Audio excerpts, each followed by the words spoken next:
جناب علی خوش آمدید کہتے ہیں آپ کو ایک بار پھر. شان رمضان 2024 شان افطار کی یہ دوسری نشست ہے آج الحمدللہ. دنیا کے کئی ممالک میں آج تیسرا روزہ ہے. اہلیان پاکستان اب سے کچھ گھنٹوں بعد انشاءاللہ اپنا دوسرا روزہ افطار کریں گے. ہمارا یہ سیگمنٹ ہے جس کا ہم نے کل تعارفی نشست بھی کی تھی کہ جس میں ہمارے ساتھ ایک ہربلسٹ کہہ لیجئے کہ حکیم موجود ہیں اور وہ طب نبوی کی روشنی میں بھی حکمت اور طب نبوی کی روشنی میں ہمیں غذائیں یا سجیشنز دیتے ہیں ہمارے سوالات کی روشنی میں. اور ہمارے ساتھ ایک ماہر خوراک موجود ہے تاکہ وہ دوسرے حوالے سے بھی ہمیں گائیڈ کر سکیں. گویا غالب آغا صاحب اور ڈاکٹر عائشہ صاحب ہمارے ساتھ ہیں. تھینک یو ویری مچ, بہت نوازش, بہت شکریہ. آپ لوگوں کے سوالات بھی اب ہم کوشش کریں گے اس میں شامل کرتے رہیں. آپ اپنے سوالات آپ ہمیں بھیج سکتے ہیں جن کا ہم اس سیگمنٹ کا حصہ بنائیں گے. کل ہم نے سحر سے متعلق بات کی تھی کہ سحری میں کس طرح کی چیزیں ہوں تو وہ ذرا بہتر رہتی ہیں جس کے نتیجے میں دن بھر پیاس نہیں لگتی. آج ذرا افطار کی بات کر لیتے ہیں کیونکہ جب 13-14 گھنٹے بعد جب انسان دسترخوان پہ بیٹھتا ہے تو اس کے لگتا ہے کہ میں نے اب اس سے بڑا احسان تو میں کر نہیں سکتا تھا کسی بھی کہ میں نے 14 گھنٹے کچھ نہیں کھایا ہے. تو ذہن میں کہیں نہ کہیں چل رہا ہوتا ہے کہ اب تو جو بھی کھا لیں خیر ہی ہے نا, چونکہ 14 گھنٹے تو بھوکے بھی تو رہے نا. تو کیا یہ بھی ہو سکتا ہے کہ ہم اس وقت کچھ اپنی غلط سلیکشنز کر کے ایکچولی میں ہیلتھ کے اعتبار سے بات کروں وہ سارے 14 گھنٹے کی جو ڈائٹ ہے یا فاسٹنگ ہے اس کا ہیلتھ وائز ہم سارا کام خراب کر دیں, سب برابر کر دیں؟ بالکل اسی طرح ہے.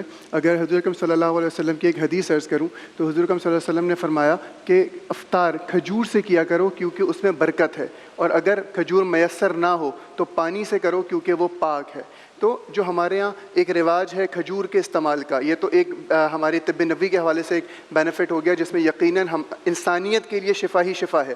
لیکن اگر طبی لحاظ سے بات کی جائے تو ہمارے معدے میں جو انزائمز پیدا ہو رہے ہوتے ہیں جو کہ بھوکا رہنے کی وجہ سے ایک بہت پیک پر اس وقت موجود ہوتے ہیں, تو کوئی ایسی ٹھوس غذا جو اس کو ہضم بھی اچھے طور پہ کر پائے اور انزائمز کو کنورٹ کر سکے انرجی میں, کیونکہ پورا دن بھوکے رہنے کی وجہ سے باڈی ٹیمپریچر بھی ہمارا تھوڑا سا لو ہوا ہوتا ہے. تو کھجور میں اللہ تعالیٰ نے صلاحیت رکھی ہے کہ وہ آپ کے انزائمز کو بھی فوری طور پر کنزیوم کرتی ہے, انرجیٹک محسوس کرواتی ہے, اب باڈی ٹیمپریچر کو مینٹین کرتی ہے, اور جس کی وجہ سے آپ جو ڈراؤزینس مستقل ہو رہی ہوتی ہے, جو آپ بہت لیتھارجک محسوس کر رہے ہوتے ہیں, وہ فوری طور پہ آپ کی انرجی بحال ہوتی ہے. اور رائٹ, آپ بھی ڈاکٹر صاحب بتائیے کہ افطار میں کھجور لینا اس ہمارے کلچر کا حصہ ہے یا اس کو ایک ماہر خوراک یعنی طب نبوی کی روشنی میں تو بتایا انہوں نے, لیکن ایز اے ماہر خوراک بھی آپ کہیں گی کہ کھجور افطار میں لینے کے فوائد ہیں؟ جی, کیونکہ ہمیں فوری طور پہ انرجی کی ضرورت ہوتی ہے. ہم نے 13 گھنٹے کا ماشاءاللہ ہمارا لگ بھگ 13-13.5 جو بھی, تو اس طریقے سے جب ہم فاسٹ کر کے تو ہمیں ایک ایسی چیز کی ضرورت ہے جو کہ ہم فوری توانائی جو ہمیں دے سکے. ٹھیک ہے, تو ہم نے جیسے ہی دعا پڑھی اور اس کے بعد ہم نے کھجور لیا, 20 کیلوریز اس ایک کھجور کے اندر موجود ہیں. اگر ہم 2-3 بھی لے لیتے ہیں تو آپ محسوس کریں کہ اس کے اندر پوٹاشیم اس کے اندر ہے, میگنیز اس کے اندر ہے, وائٹامنز نیوٹرینٹس کا وہ ایک خزانہ ہے, وہ ان کی کمی اس سے دور ہوتی ہے. اور پھر یہ کیلری ڈاکٹر صاحب گڈ اور بیڈ کیلریز کا کانسیپٹ ہے کہ مثال کے طور پہ 3 کھجوروں میں اگر 60 کیلریز ہیں 60 کیلوریز اور ایک پکوڑے میں آپ نے کل بتایا کہ 50 کیلوریز, تو یہ لیکن انٹیک وائز یہ 50 اور یہ 60 سیم ہی ہے یا نہیں؟ یہ 50 کیلریز وہ ہیں جو جسم کے لیے نقصان دہ ہو سکتی ہیں, یہ 60 وہ ہیں جو جسم کے لیے فائدہ مند ہو سکتی ہیں. بالکل, یہ ہیلدی کیلریز ہیں, یہ گڈ کیلریز ہیں اور وہ انہیلدی کیلریز ہیں. ٹھیک ہے, تو ہم اگر ہیلدی والی کیلریز, ہاں اٹس ناٹ دا نمبر, جیسے کہتے ہیں نا age is only a number, تو یہ this not only a number, یہ ایک ہیلدی نمبر ہے جو ہم ہیلدی کے طریقے سے لیں تو زیادہ بہتر ہے. تو ہم نے بالفرض 2 لے لی, 3 لے لی, اور وہ ایک دم آپ محسوس کریں کہ ایک فوری انرجی آپ کو حاصل ہوتی ہے. ساتھ ہی ہم کوئی اچھا سا مشروب لے لیں, اور وہ بھی ہم ہیلدی والا مشروب لیں, رادر کہ ہم کولڈ ڈرنکس یا کیفینیٹڈ ڈرنکس کی طرف جائیں, وہ بالکل ہمیں نقصان دینے والے ہیں, جسم سے پانی بھی خارج کریں گے. تو ہم فالسے کا شربت لیتے ہیں, ہم نیبو پانی لیتے ہیں, اس وقت ہم لسی لے لیتے ہیں, تو اس سے بھی ہمیں بہت اچھی توانائی حاصل ہوتی ہے. اگر ہم سکم لسی ایک گلاس کی لیتے ہیں تو اس سے صرف 25-30 کیلوریز ہیں, اور ہم پراپر اگر لسی لیتے ہیں میٹھی والی تو 120 اور 130 کلو کیلوریز ہیں. تو ایک گلاس ہم نے وہ لے لیا, ساتھ میں 2 سے 3 کھجور لے لی, تو ہم نے ایک واقعی ہیلدی کیلوریز والا نمبر لیا جس سے ہمیں کوئی نقصان نہیں ہے. دعا ہم نے پڑھی, اور ہمیں بھی کہا جاتا ہے کہ کھاؤ پیو, حد سے زیادہ تجاوز نہ کرو. تو اس پیٹرن کو دیکھتے ہوئے ہم نے ماشاءاللہ اپنا روزہ افطار کیا.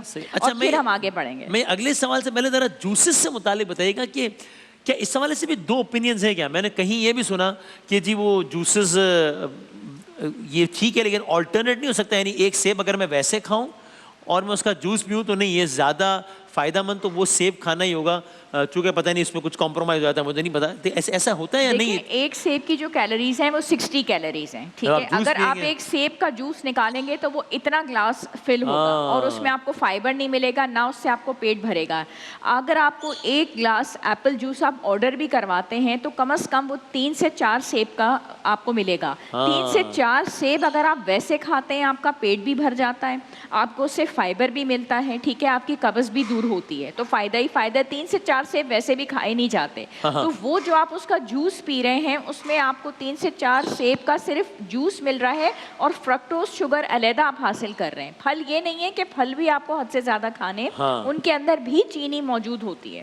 سو اس لیے بہت زیادہ جوسز بھی اوائڈ کرنے چاہیے, خاص بہت زیادہ جوسز بھی اوائڈ کرنے چاہیے. کھانے کا ایک چھوٹا سا بینیفٹ اور عرض کروں, کھانے میں فروٹ کے یہ فائدہ ہوتا ہے کہ ہمارا سلائیوا اس لقمے کو صحیح طرح ایبزارب کرتا ہے, تو ہمارے معدے کے انزائمز میں کمی ہو یا زیادتی ہو, دونوں صورت میں ہمیں جلد ہضم ہونے کے چانسز ہوتے ہیں, اور اس کا جو ریفلکس آ سکتا ہے وہ نہیں آتا کسی بھی صورت. ہاں اچھا ہوگا. تو آپ کا بھی مشورہ یہ کہ اگر دونوں میں کمپیئر کیا جائے تو جوس کے بجائے پریفر کریں وہ چیز ڈائریکٹ کھانے میں, آپ کی بھی رہے. اچھا اوکے.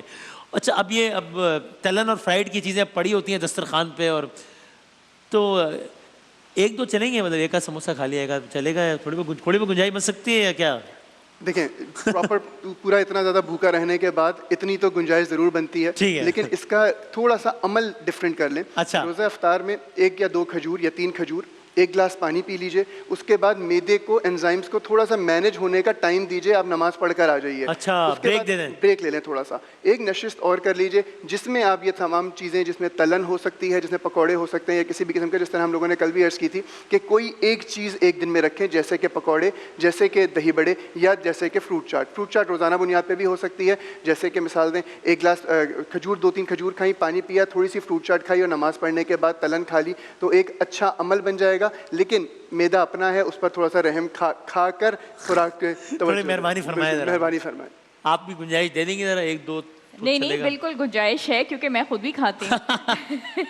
تو لیکن اس میں یہ ہے کہ اگر ہم دہی کا 1 ٹیبل اسپون پہلے لے لیتے ہیں, ٹھیک ہے, تو اس میں یہ ہوگا کہ ہماری جو انٹسٹائن ہے اس پہ ایک لیئر بن جاتی ہے. وہ کہتے ہیں نا کہ ہم گھر پہ پینٹ کرا رہے ہوتے ہیں تو ہمیں پینٹر بہت نئے قسموں کے بناتا ہے کہ باجی آپ پہلے یہ لیئر لگوا لیں تو بڑا آپ کو فائدہ ہو جائے گا اور آپ کی بارش سے بھی بچ جائے گا. تو وہ دہی جو ہے نا وہ آپ کی ایک لیئر بنا لے گا آپ کی پوری باڈی کے اندر انٹسٹائن میں. اس کے بعد آپ نے 2 پکوڑے لے لیے 50 کیلوریز. اب ایک سموسہ ماشاءاللہ سے آیا تو 100-150 کیلوریز, ایک رول آیا تو 300 کیلوریز. تو آپ کچھ اپنا حساب کتاب بھی بنائیں, مطلب روزے کا مہینہ اب آپ حساب کتاب بنا رہے ہیں تو کچھ آپ کیلوریز کا حساب کتاب کریں.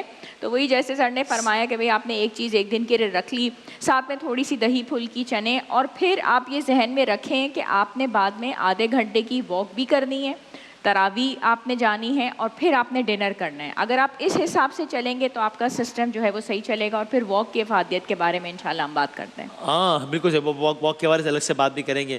اچھا یہ کھانا کھانے کے فوراً بعد پانی پینا ایوائڈ کرنا چاہیے ورنہ وہ زیادہ موٹاپے کا سبب بنتا ہے, یہ ایک متھ ہے یا ریالٹی ہے, ایسا ہی ہے؟ سر طب میں بہت ساری رائے مل سکتی ہیں, لیکن حضور اکرم صلی اللہ علیہ وسلم کا ایک قول ہے کہ کھانے کے 3 حصے کرو, 1 حصہ کھانا, 1 حصہ پانی اور 1 حصہ ہوا. جب اس چیز پر ہم عمل کریں گے تو اس میں صحت ہی صحت ہے انسان کے لیے, اور اس میں کہیں پہ بھی کھانے سے پہلے, کھانے کے بعد, کھانے کے درمیان میں پانی کی کوئی وہ نہیں ہے کہ اس ٹائم لینا فائدہ مند ہے یا نہیں. طب کے حوالے سے آپ بات کر سکتے ہیں, لیکن کیونکہ حضور اکرم صلی اللہ علیہ وسلم کا جو قول ہے اس پہ اگر عمل کیا جائے تو اس میں ایسی کوئی قباحت نہیں ہے کہ پانی کا انٹیک بعد میں نہ کیا جائے. صحیح ہے. اچھا اور جو آپ نے واک کے حوالے سے کہا, یہ مطلب واک کے فوراً بعد, ابھی رمضان میں تو عام طور پہ شاید کم ہی لوگ روزے میں واک کرتے ہوں, کچھ کرتے بھی ہیں ورنہ روزے کے بعد کرتے ہیں, لیکن میں ابھی اگر ایکسرسائز کر کے آیا ہوں یا ابھی ذرا رننگ کر کے آیا ہوں تو اس کے فوراً بعد یعنی کہ گھر پہنچیں جم سے اور 5-10 منٹ میں کھانا کھا لیں تو ٹھیک ہے, یا ذرا ایک بریک دینا چاہیے, یا اٹ از اوکے؟ اگر آپ ایکسرسائز کر کے آئے ہیں اور اس کے بعد آپ نے کھانا کھا لیا دیٹس اوکے, لیکن کھانا کھانے کے فوراً بعد ایکسرسائز جو ہے وہ ٹھیک نہیں ہے. کم از کم اس میں آپ کہہ دیجیے آدھا گھنٹے کا, تاکہ وہ جو ڈائجیشن کا آپ کا پروسیس ہے وہ چل جائے. اور یہ ہمارے یہاں جو ہے کہ جس طریقے کی ہماری افطار ہوتی ہے, ابھی ہم نے پکوڑے اور سموسے یہ ساری چیزیں کھائی ہیں, تو بد ہضمی کا مسئلہ گیس کا مسئلہ اور ایسیڈیٹی کا مسئلہ یہ بہت زیادہ ہیں. اور اس کے بعد ہماری جو مین پرابلم ہے وہ یہ کہ چائے کا ہم فوراً آرڈر دے دیتے کہ بھائی چائے آئے, ہم نماز پڑھ کے آ رہے ہیں اور بس چائے جو ہے وہ ہمارے سامنے پیش ہو اور پھر ہم نے ٹیلی ویژن بھی دیکھنا ہے اور ساری چیزیں.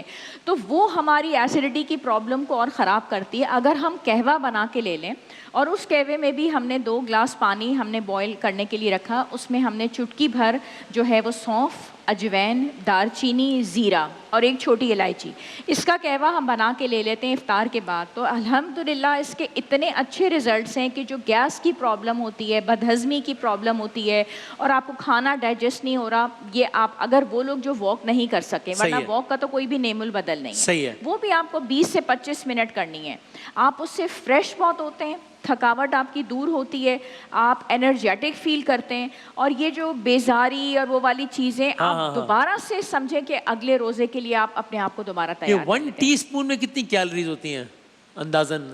1 ٹی اسپون آف شوگر کے اندر 1 T spoon of sugar of course. دیکھیے 60 کیلوریز ہوتی ہیں اس کے اندر, 90 کیلوریز بھی ہوتی ہیں, ٹی اسپون کا سائز ہوتا ہے ڈفرینٹ, اور آپ ہر دفعہ چائے کے اندر اگر آپ اس کو لیتے چلے جا رہے ہیں تو پھر وہ بہت زیادہ ہو جاتا ہے. اور اگر یہ بس آپ دونوں آخری سے بریک پہ جاتے ہیں, چائے میں اگر چینی کو ریپلیس کر لیں شہد سے تو پھر وہ نقصان دہ نہیں ہے یا نہیں؟ بہرحال چونکہ شہد بھی میٹھا تو ہے تو اس کی بھی بہتات, اس کا بھی ایکسیس یوز نقصان دہ ہو سکتا ہے. دیکھیں شہد میں بھی کیلوریز ہیں, لیکن بات یہ ہوتی ہے کہ آپ نے ابھی بات کی گڈ اور بیڈ کی, ٹھیک ہے, تو گڈ کیلوریز تو شہد کے اندر ہیں, شہد کی افادیت بہت زیادہ ہے, شہد کے فائدے بہت زیادہ ہیں, لیکن بہرحال اس کے اندر مٹھاس موجود ہے, ٹھیک ہے, تو وہ بھی آپ چینی سے بہتر متبادل ہے, چینی سے وہ بہتر ہے, لیکن وہ چینی سے بہتر کہ چائے کو میٹھا کرنا ہے یار, تو وہ شوق چینی کے بجائے شہد سے پورا کر لیں تو ذرا بہتر ہے. نسبتاً جو چینی کے نقصانات ہیں اس حساب سے تو بہتر ہے, البتہ جو چائے کی پتی کے کیفین کے نقصانات ہیں وہ برقرار رہیں گے. ایک چھوٹی سی عرض کروں گا, آج کل بہت سارے پیشنٹ اس طرح کے مریض آتے ہیں کلینک پر بھی جو عرض کرتے ہیں کہ ہمیں کیونکہ شوگر ہو گئی ہے تو ہم شکر پہ یا گڑ پہ تبدیل کر لیا ہے اپنے آپ کو, یا شہد پہ تبدیل کر لیا ہے, تو یہ بالکل بھی جائز نہیں ہے. چینی کسی بھی قسم کی ہو, چاہے وہ گڑ ہو, چاہے وہ شکر ہو, چاہے وہ وائٹ شوگر ہو, یہ تینوں سیم نقصان دہ ہیں. صرف بیری کا شہد ایک واحد ایسی چیز ہو سکتی ہے جو کہ 3 گرام سے 5 گرام پر ڈے اگر آپ شوگر مینٹینڈ ہیں تو آپ لے سکتے ہیں, ورنہ وہ بھی آپ کے لیے قابل استعمال ہے. بیری کا شہد ایک بیری کا شہد جس کو شہد کا بادشاہ کہا جاتا ہے. وہ اگر پیشنٹ بھی ہے کوئی تو شاید ڈاکٹر کی ہدایت کے بعد تھوڑی سی گنجائش, اگر مینٹینڈ ہے تو 3 سے 5 gram per day maximum. Right. Thank you so much, بہت شکریہ, بہت نوازش. روزانہ ہم کوشش کریں گے کہ کچھ نہ کچھ ذرا کوئی کنورزیشن کرتے رہیں اور ذرا اپنی ہیلتھ کو کچھ بہتر بنانے کی کوشش کریں ان باتوں کی روشنی میں. ایک بریک کے بعد دوبارہ حاضر ہوتے ہیں انشاءاللہ.